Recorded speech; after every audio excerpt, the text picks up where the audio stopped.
దాంతోపాటు ఎవరికి ఏ అలవాట్లు ఉన్నాయనేటువంటిది ప్రజలకు తెలియాలి. కాబట్టి ఒకసారి నీ బ్లడ్ శాంపిల్ నా బ్లడ్ శాంపిల్ 2 ఇస్తే మనలో ఎవరు త్రాగుతారు, ఎవరు తిరుగుతారు అనేటువంటి దాని మీద ఒక స్పష్టత వస్తుంది. డ్రగ్స్ ఎవరు వాడతారు, మందు ఎవరు కొడతారు అనేటువంటి దాని మీద ఒక స్పష్టత వచ్చేటువంటి అవకాశం ఉంటుంది. కాబట్టి నువ్వు బ్లడ్ శాంపిల్స్ ఇవ్వడానికి సిద్ధంగా ఉన్నావా అని చెప్పి ప్రశ్నించడం జరిగింది. దేనికి సమాధానం చెప్పలేదు.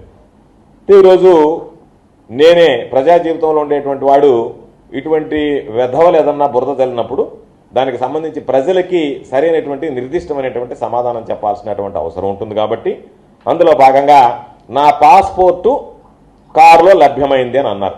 దాని ఆధారాలు చూపించమన్నా. ఇదిగో ఇది నా పాస్పోర్ట్. నాకు సంబంధించినటువంటి పాస్పోర్ట్ మొన్న హైదరాబాద్లో లైవ్లో చూపించాను, నెల్లూరు నుంచి. ఈరోజు నేరుగా చూపిస్తున్నా. దీనికి సంబంధించినటువంటి పాస్పోర్ట్ నాది ఇది. కాబట్టి దానికి సంబంధించి నోరెత్తలేకపోయాడు. ఇంకోటి ఏం చెప్పాడు, నా కారు అక్కడ దొరికింది అన్నాడు. నీకు దమ్ము ధైర్యం ఉంటే మరలా నీకు ఛాలెంజ్ విసురుతున్నా. నాకు ఆ కారుతో ఉన్నటువంటి సంబంధాలను రుజువు చేయమన్నా నువ్వు చేయలే. ఆ కారుకు సంబంధించినటువంటి సీ బుక్ ఉంది. ఇదిగో ఆ సీ బుక్ సంబంధించి తుమ్మల వెంకటేశ్వరరావు అనే అతని పేరుతో ఉంది. అతను కానీ లేదా అతనికి ఎవరికన్నా ఇచ్చినటువంటి వాళ్ళకి కానీ ఆ కారు కానీ నేను ఎప్పుడు ఆ కారు నాదేను అని చెప్పి మాట్లాడారు. ఆ కారుతో సంబంధం ఏదన్నా ఉంటే, నాకు సంబంధించినటువంటి కారు నువ్వు అంటే దానికి ఏదన్నా ఒక ఆధారం చూపించి, ఇదిగో నా దగ్గర ఆధారం ఉంది, ఆర్సీ బుక్ ఉంది, ఆ కారుకు సంబంధించి తుమ్మల వెంకటేశ్వరరావు అనే అతని పేరుతో. రైట్, ఆ కారుకి నా స్టిక్కర్ ఉంది.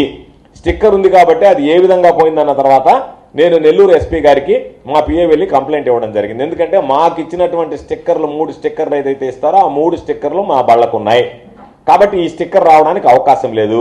ఇది దొంగతనంగా తయారు చేశారా, జెరాక్స్ తీశారా, లేకపోతే మరేదైనా దీంట్లో కుట్రకోణం ఉందా అనేటువంటి దాని మీద నెల్లూరులో ఎస్పీ గారికి ఇచ్చాం. ఎస్పీ గారు నెల్లూరు 5th టౌన్లో ఈ కేసుని ఎఫ్ఐఆర్ చేయించాడు.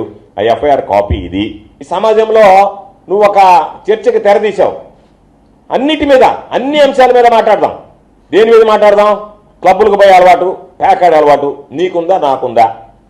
నేను ఏదైనా ఒక క్లబ్కు పోయి ప్యాకాట ఆడినట్టుగా నీ జీవితంలో నువ్వు రుజువు చేయగలవా? నువ్వు నిద్రలేస్తే ప్యాకాట క్లబ్బుల చుట్టూ తిరిగేటువంటి వాడువా కాదా? నెంబర్ 1, నువ్వు మందు కొడతావా లేదా?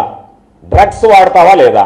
నువ్వు మందు కొట్టవు, డ్రగ్స్ వాడవు, నేరుగా రా, మన ఇద్దరు శాంపిల్స్ నెల్లూరులో ఇచ్చేద్దాం. ఇచ్చేసి ఒకసారి వెరిఫై చేద్దాం ఎవరు తాగుబోతనేటువంటి దాని మీద స్పష్టత ఉంటుంది. నీ క్యారెక్టరు, నీ వ్యభిచారతనం గురించి మాట్లాడాలంటే, నీ తిరుగుబోతనం గురించి ఈ లోకం అంతా కోడి కూస్తుంది. నువ్వు ఎలాంటి వాడివని చెప్పి నీకు చాలా మంది సేవకులేసులు. కాబట్టి నేనేదో మన జమీన్ రైతులో ఒక పేపర్ టంకించా. పొద్దున్న ఒక ఆయన పాపం ఆ పేపర్ కాపీ తెచ్చిచ్చాడు నాకు. ఆయన తెచ్చిచ్చాడు. నీకుండేటువంటి శ్రేయబులాసులు జిల్లా వ్యాప్తిగా సంపాదించుకున్నావు కదా.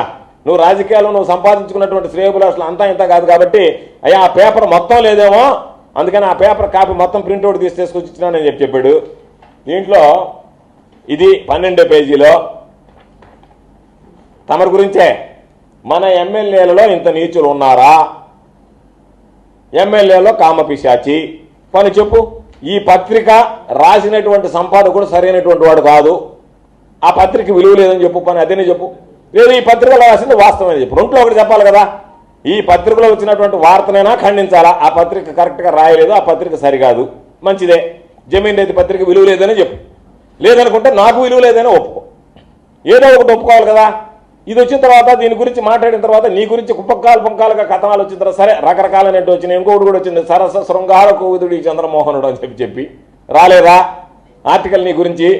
కాబట్టి నీ సరసాలు, నీ వరసలు అన్నీ గారికి సంబంధించినటువంటి దాంట్లో ఏ విధంగా వచ్చాయనేటువంటిది ఈరోజు మనం చూసాం. కాబట్టి నేను నీకు ఇతిమిద్దంగా ఒకటే చెప్తున్నా, మనం బ్లడ్ శాంపిల్స్ ఇవ్వాలని అనుకున్నాం. ఈ ఆధారాలన్నీ నేను చెప్పా.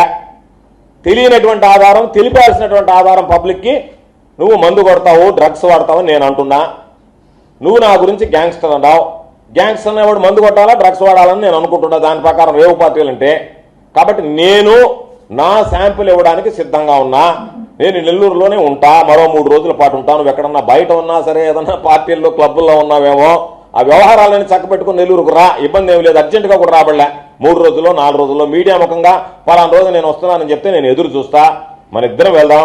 మీడియా సమక్షంలోనే న్యూట్రల్గా ఉండేటువంటి ఒక సంస్థ దగ్గర మన బ్లడ్ శాంపిల్స్ ఇద్దాం. మన బ్లడ్ శాంపిల్స్లో ఎవరికి ఆల్కహాల్ అలవాటు ఉంది, ఎవరికి ఇవన్నీ ఉన్నాయనేటువంటిది స్పష్టమవుతుంది. క్లబ్బుల విషయానికి పోదాం. నువ్వు నిద్ర లేస్తే నేను ఎక్కడికి పోను, నాకు పేకాడేటువంటి అలవాటు లేదని చెప్పని. ఎందుకంటే నీకు ఎవ్వడి మీద నమ్మకం లేదు, దేవుడి మీద కూడా నమ్మకం ఉందని నేను అనుకోలే. కాకపోతే కొంతమంది చెప్పారు కౌంటింగ్ దాకా పూజలు చేస్తాడయ్యానని. కాబట్టి కౌంటింగ్ దాకా దేవుడు నువ్వు నమ్మతామని నేను అనుకుంటున్నా. ఎక్కడన్నా దేవుడి దగ్గరికి వచ్చి అయ్యా నేను పేకాడను, నాకు పేకాట అలవాటు లేదు, కాబట్టి నేను క్లబ్బులకు పోను, నేను మందు కొట్టను, కాబట్టి నేను ఏమీ అలవాటు లేనటువంటి వాడిని నువ్వు ప్రమాణం చేయడానికి సిద్ధమా? దానికి రా, దానికి ముందుకు రా. ఈరోజు నువ్వు మాట్లాడడం ఏదో నేను మాట్లాడేసానులే పెద్దగా ఎర్రగా తీశానని చెప్పి వెళ్ళిపోవడం కాదు. సిగ్గు, శరము, రోషము, పౌరుషము, నీతి, జాతి ఇవన్నీ ఉన్నాయని నేను అనడంలా. ఉంటే ఒకవేళ ఏదన్నా నీలో 1% నేను చెప్పినటువంటి విధంగా నా మీద చెప్పినటువంటి ఆధారాలకు రుజువు చేయి. లేదు నేను చెప్పేటువంటి ఆధారాలు నీ కాదు అని చెప్పి రుజువు చేసుకో. దాన్ని నేను సిద్ధంగా ఉన్నా, నేను కూడా వస్తాను నీతో పాటు. మరి ఇద్దరం ఇద్దాం. పబ్లిక్ రిప్రజెంటేటివ్గా ప్రజా జీవితంలో ఉన్నప్పుడు మన జీవితాలు తెరిచిన పుస్తకంలాగా ఉండాలి. నువ్వు రాజకీయంగా నా మీద పోరాడు, రాజకీయంగా నా మీద విమర్శలు చేయి.